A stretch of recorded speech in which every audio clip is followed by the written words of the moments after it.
নমস্কাৰ বন্ধু বান্ধৱীসকল, গ্লোবেল জ্ঞান আছামিছৰ আন এটি বিশেষ ভিডিঅ'লৈ আপোনালোকক পুনৰবাৰ স্বাগতম জনাইছোঁ আপোনালোকৰ প্ৰিয় চেনেল গ্লোবেল জ্ঞান আছামিছলৈ।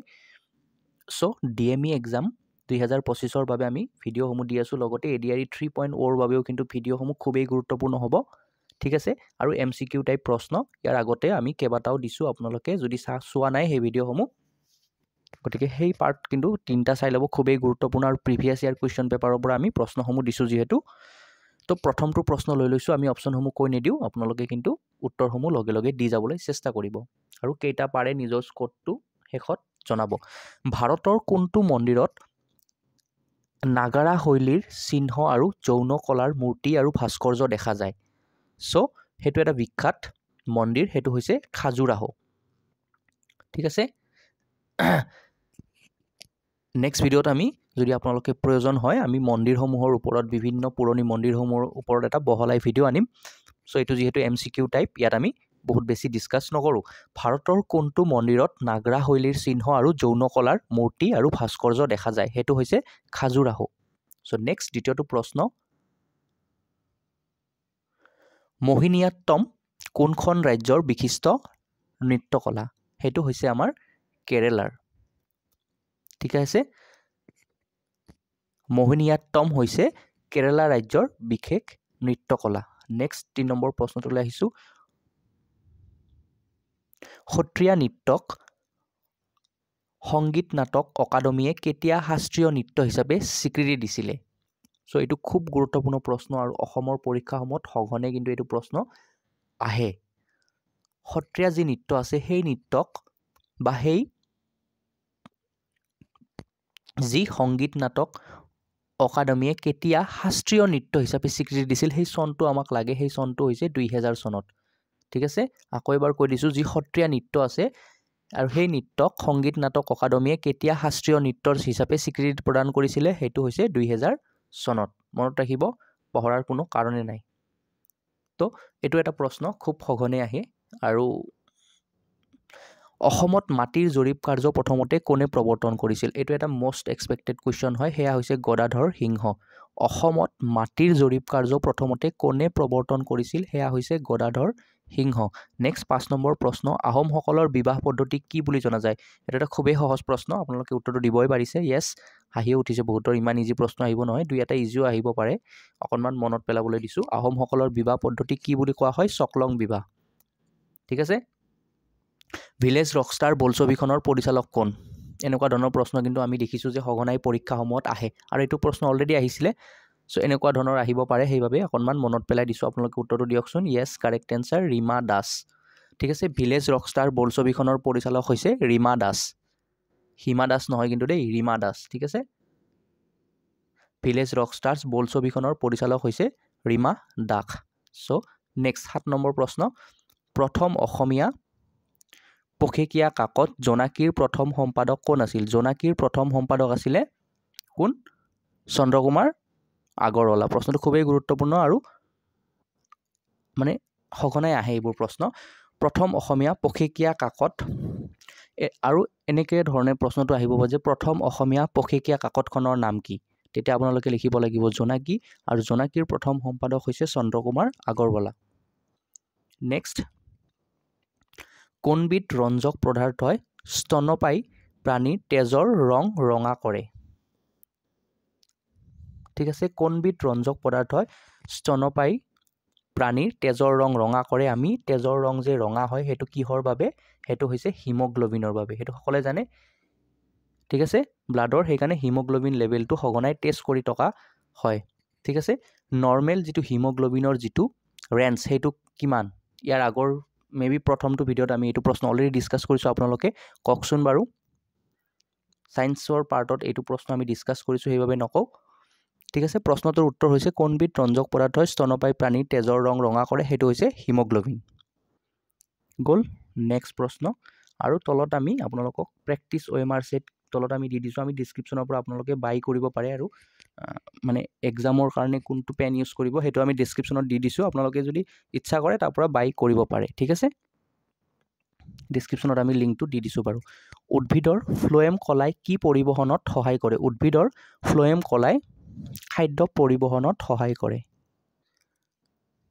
উদ্ভিদৰ ফ্লোয়েম কলাই কি পৰিবহনত সহায় কৰে সেয়া হৈছে খাদ্য পৰিবহনত সহায় কৰে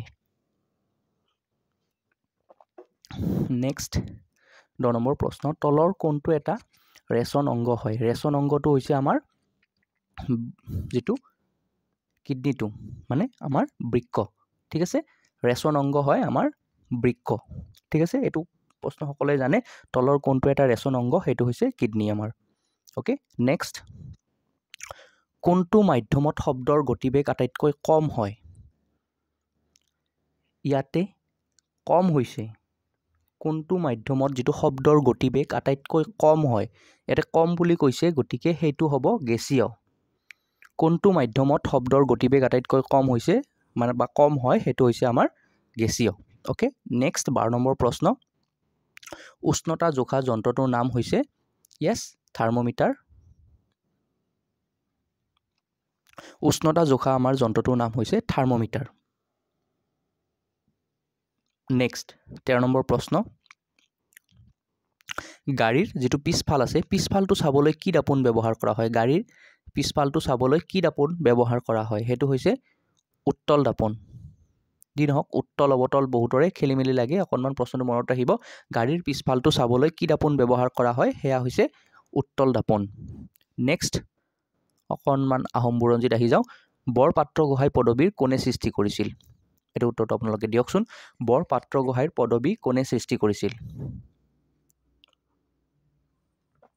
yes যি সকলে দিছে অপচন সি আপোনালোকৰ কাৰেক্ট হৈছে হেতু হৈছে সুহুংমুং বৰপাত্ৰ গোহাঁই পদবী কোনে সৃষ্টি কৰিছিল হেতু হৈছে সুহুংমুং এডভান্টেজ আসাম বা ঝুমুৰ নৃত্য সম্পৰ্কে প্ৰশ্নসমূহ আমি কাৰেন্ট এফেয়াৰ্স ৰিলেটেড ভিডিঅ'ত দিম কিন্তু ডিএমইৰ ক্ষেত্ৰত সেই প্ৰশ্নসমূহৰ আহাৰ চান্স আপোনালোকৰ একেবাৰে কম কাৰণ অলৰেডি আপোনালোকৰ কোৱেশ্চন পেপাৰ বনোৱা হৈয়ে গৈছে গতিকে এইটো পৰীক্ষাটো আহাৰ চান্স বহুত কম তথাপিও আমি কাৰেন্ট এফেয়াৰ্স ৰিলেটেড ভিডিঅ'টোত আমি সেই প্ৰশ্নসমূহ কিন্তু এড কৰি দিম ওকে জ্ঞানমালিনী কবিতা সংকলনৰ প্ৰথম ৰচক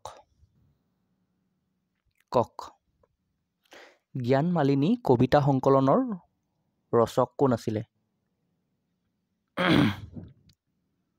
ককচোন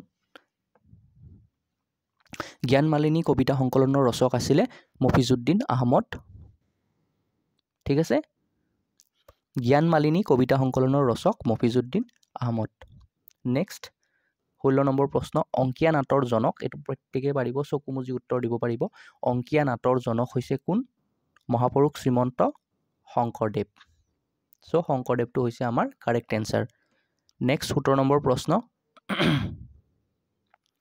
অসমৰ জাতীয় সংগীত ও মোৰ আপোনাৰ দেশ কোনখন আলোচনীত পোনপ্ৰথমে প্ৰকাশিত হৈছিল সো অসমৰ জাতীয় সংগীত ও মোৰ আপোনাৰ দেশ প্ৰথমে কোনখন আলোচনীত প্ৰকাশিত হৈছিল সেইখন আছে আমাৰ বাহী আলোচনীত প্ৰকাশিত হৈছিল অসমৰ জাতীয় সংগীত ও মোৰ আপোনাৰ দেশ প্ৰথমতে কোনখন আলোচনীত প্ৰকাশিত হৈছিল সেইখন হৈছে আমাৰ বাহী আলোচনীত প্ৰকাশিত হৈছিল নেক্সট এটো প্ৰশ্ন এডিআৰিত বা বিভিন্ন পৰীক্ষাত ইতিমধ্যে আহি গৈছে আপোনালোকে উত্তৰটো দিয়ক প্ৰত্যেককে জানে আৰু গ্ৰেড 4 ক্ষেত্ৰটো কিন্তু এই ভিডিঅ'সমূহ খুবেই গুৰুত্বপূৰ্ণ হ'ব আমি কাৰণ মিক্স কৰি দিছো যেহেতু প্ৰথম অসমীয়া ৰমিন ছবিখনৰ নাম আপোনালোকে দিয়কচোন কি বাৰু অকনমান yes কাৰেক্ট এনসাৰ ভাইটি যিসকলে দিছে শুদ্ধ হৈছে তেওঁলোকৰ প্ৰথম অসমীয়া ৰঙীন ছবিখনৰ নাম হৈছে আমাৰ ভাইটি নেক্সট প্ৰশ্নটো নিজে নিজে দিবলৈ চেষ্টা কৰি অকনমান চেষ্টা কৰকচোন পোহৰৰ দুটি কোনবিধ বস্তুত সৰ্বাধিক হয় পোহৰৰ যেটো দুটি আছে কোনবিধ বস্তুত সৰ্বাধিক হয় হেতু হৈছে আমাৰ হীৰা পোহৰৰ দুটি কোনবিধ বস্তুত সৰ্বাধিক হয় হেতু হৈছে হীৰাত ওকে ডায়মণ্ড নেক্সট তলৰ কোনটো ৰোগ ভিটামিন সি ৰ অভাৱত হয় কোনটো ৰোগ সি ভিটামিনৰ অভাৱ হলে আমাৰ কি ৰোগ হ'ব পাৰে ককচোন কক মামস এনিমিয়া বেৰিবেৰি নে স্কাৰভি কি উত্তৰ প্ৰত্যেককে এই ভিডিঅ'টোৰ কমেন্টত এটো উত্তৰটো দিয়ক আৰু অসমৰ কোনখন ডিস্ট্ৰিক্টৰ পৰা আপোনালোকে আমাৰ ভিডিঅ'টো চাই আছে আমাক কিন্তু জনাবলৈ নাপাহৰিব ঠিক আছে তলৰ কোনটো ৰোগ সি ভিটামিনৰ অভাৱত কোনটো ৰোগ হয় প্ৰত্যেককে কমেন্ট কৰক যিসকলে কমেন্টত শুদ্ধটো দিব কমেন্টত আমি হাৰ্ট দি দিম ঠিক আছে আৰু ভিডিঅ'টো হেকলৈকে চোৱাৰ বাবে আপোনালোকক অশেষ ধন্যবাদ নেক্সট কি টপিকৰ ওপৰত আপোনালোকক ভিডিঅ' লাগে আৰু ডিএমইৰ যেটো টেকনিক্যাল পোষ্ট সেইখিনিৰ যেটো question paper solve question paper আমি ইতিমধ্যে আপোনালোকৰ বাবে দি থৈছো আপোনালোকে প্লেলিষ্টত গৈ অকনমান বিচাৰকচোন ডেসক্ৰিপচনত বাৰু দি দিম আপোনালোকে প্লেলিষ্টত গৈ কোৱেশ্চন পেপাৰবোৰ চাই অকনমান নিজেও চাবলৈ চেষ্টা কৰক ঠিক আছে ভিডিঅ'টো হেকলৈকে চোৱাৰ বাবে আপোনালোকক অশেষ ধন্যবাদ জয় অসম নেক্সট আৰু কি টপিকৰ ওপৰত ভিডিঅ' লাগে এতিয়াই কমেন্টত জনাই থৈ দিয়ক ঠিক আছে ধন্যবাদ